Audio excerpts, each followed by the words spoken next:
Praise Jesus. Praise the King of Kings and the Lord of Lords. My dear friends, Jesus Christ is Lord. Amen. We're here today to preach you the word of Jesus Christ. Hoping that some of you will give your life to Jesus Christ today. Today's message is the grace of God is not an excuse for you to sin. The grace of Almighty God is not an excuse for you to sin. Now I want you to hear what the Bible says in 2 Timothy chapter 2 verse 19. Here's the word of God. He says, but God's firm foundation stands. Bearing this seal, the Lord knows those who are his, and let everyone whose name the name of the Lord depart from iniquity. This word, he's speaking to the Christians. Let everyone who names the name of the Lord depart from iniquity. Now don't get the idea because you're a Christian, you have a license to sin. The Bible says depart from iniquity.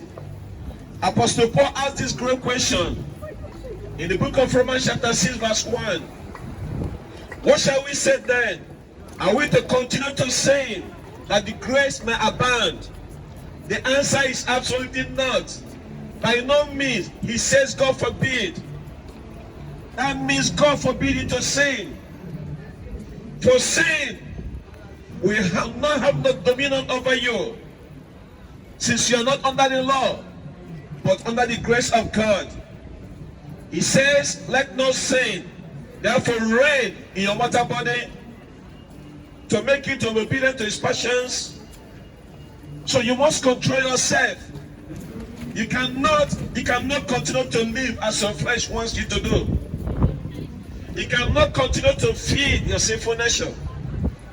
And here's why in the book of Titus chapter 2 verse 1, 11 and following, he says, for the grace of God that brings salvation. Now what is the grace of God brings? It brings salvation. What is salvation? It is a deliverance from sin, and it is consequences. Do you know, my dear friend, that sin has penalty? Do you know that the wages of sin is death? But the gift of life in Christ Jesus is eternal. So you see, my dear friend, the grace brings us deliverance. The grace of God gives us salvation. And if you believe we are faith in our Lord Jesus Christ, the grace of God brings all this salvation that shall appear to all men. That when we got saved through faith in our Lord Jesus Christ. And certainly, my dear friend, the grace of God brings salvation to us. Now what's she teaching us? Now what the grace is supposed to do? It is to teach us. Don't you want to be taught? The grace of God will teach you today, my dear friend. The grace of God is teaching us that denying ungodliness, teaching us against the worldly laws, we should live soberly, righteously, and godly in this present age. So the grace of God is supposed to teach us something. It does teach us something, that you may deny ungodliness, that we should do what to live holy, righteously, soberly, godly, even in this present world that we are living today. So the grace of God has appeared to all men. Will you, my friend, you are without no excuse. The grace of God appeared to you. He gives you the grace to say no to sin. Then he says, looking for blessed hope and glorious appearing of our great God and our Savior Jesus Christ. Now, friends, that's what we are waiting for. As any Christian who is born again, we are waiting for the rapture. My dear friend, Jesus Christ is coming soon. And then he goes on to say in verse 14, who give himself up.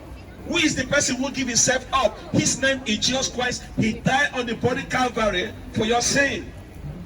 For your sin. that he might redeem us from every lawlessness deed.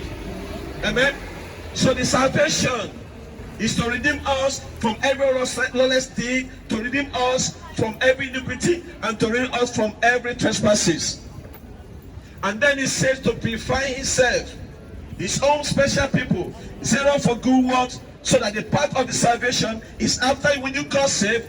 When you got saved, God wants you to be serious, and God wants you to do good works. God wants you to be peculiar people. God wants you to be different. God wants you to be holy. God wants you to be separate. God wants you to be godly. Even in this evil world that you are living today. And then he said, verse 15, speak these things, exhort and rebuke with authority, and let no one despise you. In a nutshell, that's the message I'm preaching to you today. It's all about, I'm here today to exhort you. I'm here today to rebuke you with all authority that God given to me. Do not use the grace of God as an excuse, as an license to continue living in sin. You see, friends, the grace of God, many people do not understand what the grace of God is. God wants you to use his grace, ability, to say no to sinful lifestyle. You don't have to be a disgrace for the grace of God. You see, if you don't know what the benefit of the grace of God is, you will misuse it. It's like everything else that is in this world. And then you will become a disgrace to the grace of God. And now, if you are disgraced to the grace of God, what do I say about you? Friends, the grace of God is not an excuse to sin. God did not die to save you for you to continue living in sin. God saved us that we don't live in sin and for us to serve him. That's why God created you, my dear friend. God bless you for that. Amen.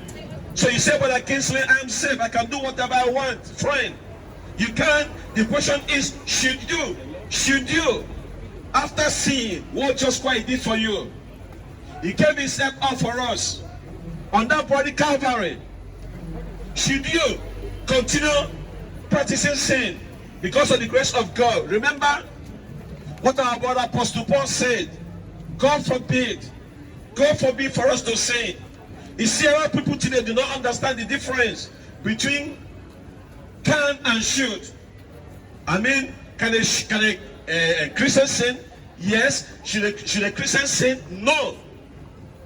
Our people today thought, because we are under the grace of God, they think they can fornicate, they think they can smoke, they think they can drink, they think they can lie, they think they can steal, they think they can cheat, they think they can curse.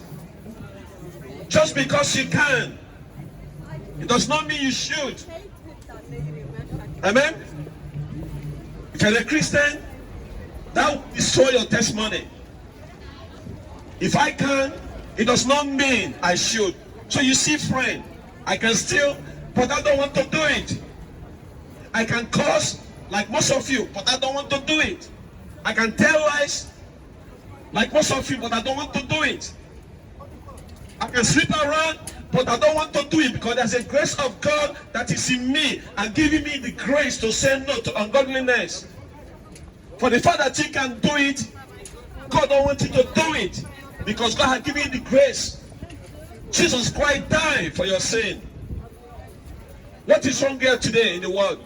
It's because people live the way friends they want to live. Today is Black Friday. Do you know what Black Friday stands for? Black Friday was starting in America the time they said blacks on Friday as slaves. Many of you today are buying and shopping and selling, but you don't know what today represents. So my dear friend, for the fact that God has given us his grace, it is not a license. It is not a license. I don't know how I can emphasize more. It is not a license for you to continue deliberately practicing and living in sin. Friend, it is not okay to live in sin. If you're a Christian, you know that the grace of God has given you ability to say no to sinful nature. My dear friend, I give you a reason why I don't want to live in sin. I love my God so much that he died for me. He died in agony on the cross of Calvary. Why should I go and smoke? Why should I go and drink? Why should I go and fornicate when I know what Jesus Christ did for me on the cross of Calvary? Friends, I want you to think with me for a second. You see, friend, there's something terrible wrong here today. It is a disgrace to the grace of God for you to continue to live in sin. You see, even though you should not, my dear friend. Friends, I want you to know that God loves you so much, and God wants you to live a holy life, righteous life, soberly, righteously, godly, even in this present age. If you live in your sinful nature, you live as you please, you smoke where you want to smoke, you drink what you want to drink, you make what you want to make, that tells me you are not saved. If you are saved, you know what the grace of God is. You cannot claim to be a Christian and continually, deliberately living in sin, practicing sin. Do you know what grace of God is? What does it mean? It means that God's grace, Holy God giving to you what you do not deserve. Listen, friend, when you got saved, God's grace is there for you. Does not give you a right for you to continue living in sin. You see, we don't get what you deserve. You see, but you will get eternal life. We get forgiveness from God for our sins. We get mansion in heaven. We get to walk on the gold street in heaven. We get justification. We've been justified. We get purification. We get sanctification. We get glorification. So you see, God have imputed in us righteousness. You don't deserve it. I don't deserve it. None of us deserve it. What is the grace of God? Is God giving us what we do not deserve? You see, my dear friend, salvation is a free gift. It's not of works that any man should boast about it. Again, what is the grace of God? Is God did not give us what we deserve. Do you know what we deserve? We deserve to go to hell. But glory be to Jesus Christ that he stepped out of heaven and he came and died for our sin. None of us deserve the grace of God. You see, God has given us what we do not deserve. And that's why I love God so much. Again, we deserve to go to hell, but God, in his infinite mercy, came into this world, a human being flesh, and died for our sins on the cross of Calvary. That's why grace is an amazing thing. Grace is a wonderful thing. Grace is a marvelous thing. In fact, we call our daughters grace because of the grace of God. We don't deserve to go to heaven, but glory be to God that he died for our sin, Jesus Christ. So friend, if you can continue living in sin, practicing sin, I'm telling you today, you need to get saved. Amen? Right now, you need to get saved before you see God.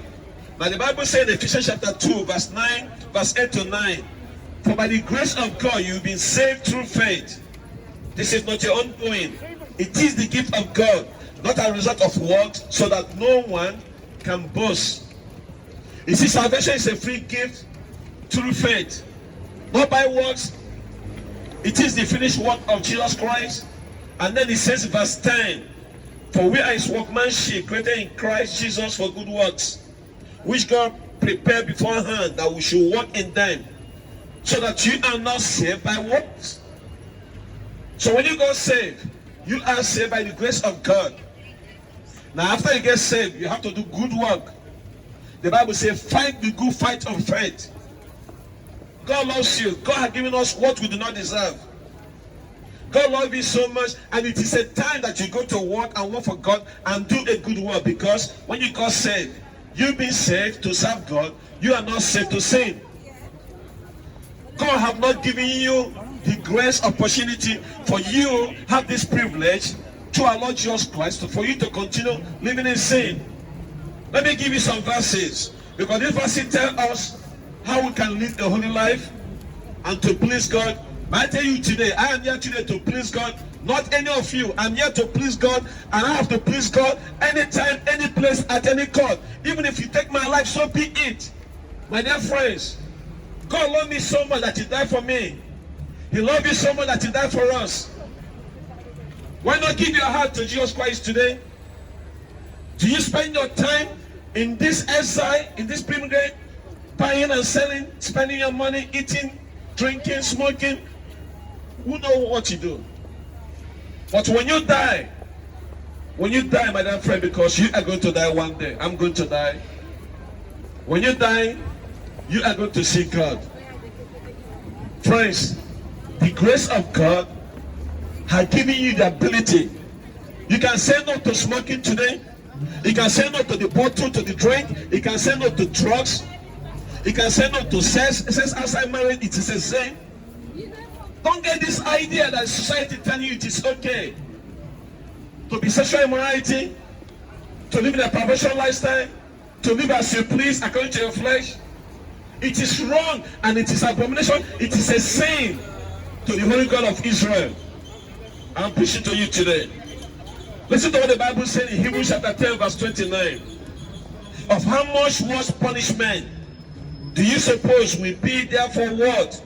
Who have trampled the Son of God under the feet, counted the blood of the covenant by which he was sanctified, a common thing, and insulted the Spirit of grace. You see, the blood of Jesus Christ makes you holy. Ephesians chapter 1 verse 7 says, in him that Jesus Christ will have redemption through his blood and forgiveness of our trespasses according to the riches of his grace. And so God died on the cross to make us holy. And we should be holy. You see, you should live a holy life. As a Christian, you do not abuse, you do not misuse the grace of God as an excuse to sin. It is an insult to the Spirit of grace of God. Because you see, if you do not value the grace of God, what just Christ did upon the cross of Calvary, you will continue insulting God and living in sin. But the grace of God, what the Bible tells us in the book of Hebrews chapter 10 verse 29. In verse 30 says, for we know him who say, vengeance is mine and I will repay. And again, the Lord will judge his people. In verse 31, this is a fearful verse. Every time I come across this verse, it touches me. It says it is a fearful thing. It is a fearful thing to fall into the hands of the living God. Now, what is salvation? Have you been saved? Do you know what Jesus Christ is? Have you received him as your Lord and personal Savior? Because most British people, they're egomaniacs, they're swinging their head to hell, thinking they're too good to be done. My dear friend, your pride will lead you to hell. Your pride will lead you to hell, my dear friend.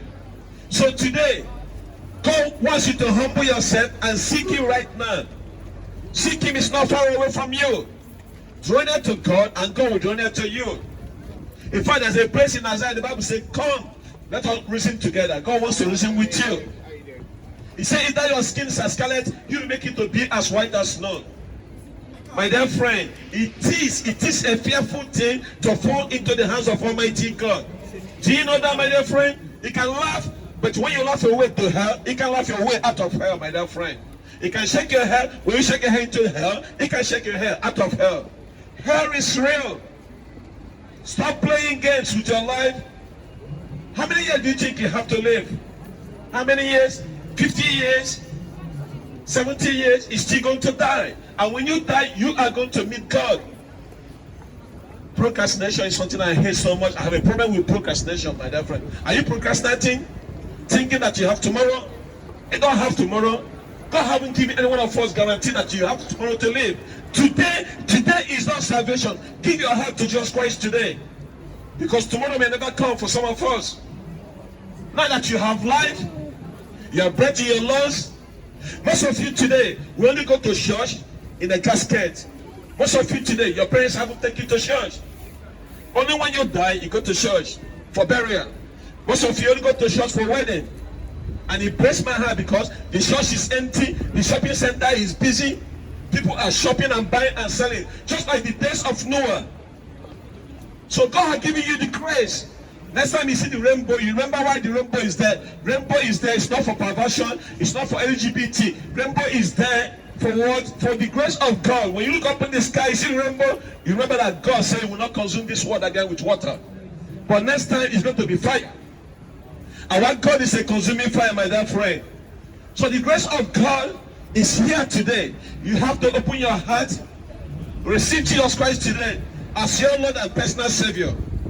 You see, my dear friend, He is going to judge us righteously. Now, most people today do not understand they have three parts in their body. God is a triune God, and you also a triune man. Do you know that? The Bible tells us this in 1 Thessalonians chapter 5, verse 23. Paul said that, may God of peace Himself satisfy you completely and make your whole spirit, now watch it, your whole spirit and soul and body be kept blameless at the coming of our Lord Jesus Christ. So you have three parts in your body. You have your soul, you have your spirit, and you have your body. Do you know that? And so when you go say, the Bible tells us that we have been washed with the precious blood of our Lord Jesus Christ. Our soul have been washed with the blood of Jesus Christ. You see, friends, I want you to understand this. It is only the blood of Jesus Christ can set you free. You see, when you give a heart to Jesus Christ, His blood covers your sin. As a believer, I believe in the blood of Jesus Christ. And when you got saved, your soul and spirit, the Bible tells us that the soul and the spirit have been melted together. And that's what the Bible calls a new creation in Christ. You become a new person. There's a spiritual circumcision right there. Cutting on the flesh. Spiritually, your body is being left. So your body is not sinless. But now when you receive Jesus Christ, your body, your soul, and your spirit have been moved. Have been covered by the blood of Jesus Christ. That's why I love what our brother John was telling us, that Christians do not sin anymore. Yes, Christians do not sin anymore. Why? Because the blood of Jesus Christ covers your soul and your spirit. You can never sin again in your soul and your spirit. But you walking around today, the Bible said this soul who sinneth will surely die. If you are not willing to give your heart to Jesus Christ, when you die, you are going to hell. Do you know that, my dear friend? God bless you. God loves you. Amen. You can swear at me, swear at the man of God. God sent me here for a purpose. On the last day, this message will play back to you. This message is harmful to you. If you refuse Jesus Christ, it is your choice. When you make that choice, let me warn you, you cannot revive that choice. Because there's no repentance in the grace. There's no repentance in the grave. Today you have the grace of God. So my dear friend, your body is not sinless. Your body still have that sinful nature. Your body is not saved yet. We know until the rapture happens, that's what the Bible calls the day of redemption. Every Christian knows that we will receive a glorified bodies. So basically, salvation is when you got saved by trusting the gospel. Now, what is the gospel? The gospel that Jesus Christ died for your sins. Jesus Christ died for our sins, and He was buried, and the third day risen again. Now, according to the gospel, Jesus Christ is Lord. Friend, if you trust the gospel, you become a new creation in Christ Jesus. You will be born again. And without being born again, no eyes will see God. Do you know that, my dear friend? So your sins have been washed away. Your soul has been washed away in the blood of Jesus Christ. But your body still have sinful nature. And that's why today, God have encouraged us to walk by the Spirit and not by the flesh. You see, because if you walk by the flesh, you glorify the sinful nature that is in you. But if you walk by the Spirit, the Bible says those who walk by the Spirit have crucified their flesh and the passions on the cross of our Lord Jesus Christ. So the Holy Spirit today wants you to crucify your flesh with the passions and desires. If you sin, you don't sin again in your spirit and in your soul. If you're a born again Christian, that's why Apostle John tells us that we have been born of God, we do not sin. When you got saved, you do not sin anymore. If you look to them, my dear friend, if you look any Christian who is living right now, a born again Christian, they don't sin anymore.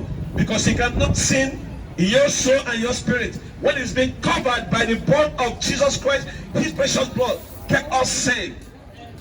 But your body is not sinless. And that's why today I'm encouraging you. The Bible is telling us to do what? To crucify our body and the passion desires on the cross. How do you do this? You can't do it by your flesh. You need to invite Jesus Christ into your life. You need to invite Jesus Christ into your heart today, my dear friend. You see, your soul is something God will judge. But when you come to Jesus Christ, the Bible says, He give you another body. He will transform you. You see, Christians, I keep on saying this, Christians are not good people, they are not nice people. Christians are transformed people. We have been transformed from caterpillar to butterfly. We've been transformed. We have a new nation. When God changes us, He changes us from inside, not from outside. We are changed people. When we've been born again, God put in us, God mark us out. We've been sealed with the Holy Spirit of God. The Holy Spirit of God does not sin. In fact, the Bible tells us, do not grieve the Holy Spirit of God. And that for that reason, you have to crucify your flesh. You have to put that sinful nature down. It's free, madam. Anything one is free. Amen? So today I want you to say, I want you to know if you're not saved. God bless you, my friend. God bless you. Amen. I want you to be saved today. I want you to see Jesus Christ, because why? You need to get yourself dead in the body and alive in Christ Jesus. The Bible tells us in Ephesians chapter 4 verse 30, do not grieve the Holy Spirit of God, by whom you were sealed for the day of redemption. Do not grieve the Holy Spirit of God. Grieve not the Holy Spirit of God. So you see, you cannot continue living in sin, practicing sin deliberately. If you continue to do that, that means you are not saved. You have not trusted the gospel news of our Lord Jesus Christ. Because if you believe in Him, Ephesians chapter 1 verse 13 says, you are sealed with the Holy Spirit of God. You have a new nation. You are born again, you are saved. And when you sin in your body. And when you sin in your body, you grieve the Holy Spirit of God. Do you know that God cries when we continue to live in sin? Do you know that God is in pain when you continue, my dear friend, deliberately living in your sinful lifestyle? Do you know that? If you're a Christian, you cannot enjoy living in sin anymore. If you're a Christian, you can't go to a club anymore. The Holy Spirit of God will torment you. Do you know that? And that's why I'm telling you today, to receive Jesus Christ as your Lord and personal Savior, and He will set you free. Friends, as a Christian, I can never be comfortable with sin anymore. And I thank God for that. And I don't want to be a disgrace to the grace of God. The Bible tells us that once we come to our Lord Jesus Christ, the old things have passed away, and we are a new creation. And behold, the new have come. That's a wonderful thing that God has done in the life of Christians. Galatians chapter 5 verse 1 says, for the freedom Christ has set us free, then go and be free. Well, that does not mean you are free to live a sinful lifestyle. In fact, you have to stand firm, therefore, and do not submit again to the yoke of slavery. Do you know what slavery means? You are bondage to your sinful lifestyle. You have been caged. You have been blindfolded by the devil. Apostle Paul wants to tell us in verse 13, for you are called to freedom, brothers, and not only to use your freedom as an opportunity for the flesh. So your freedom is not to fornicate, not to get drunk, not to do drugs, not to sleep around. You do not have any diplomat immunity to sin. God has not given you any license to live in sin. If you're a Christian, you have been delivered from the sinful lifestyle. You must come back to God. You do not go and grieve the Holy Spirit of God. Friends, your liberty, the grace of God given to you, is to serve Him faithfully and walk with Him righteously, and to live a holy life and to live a righteous life.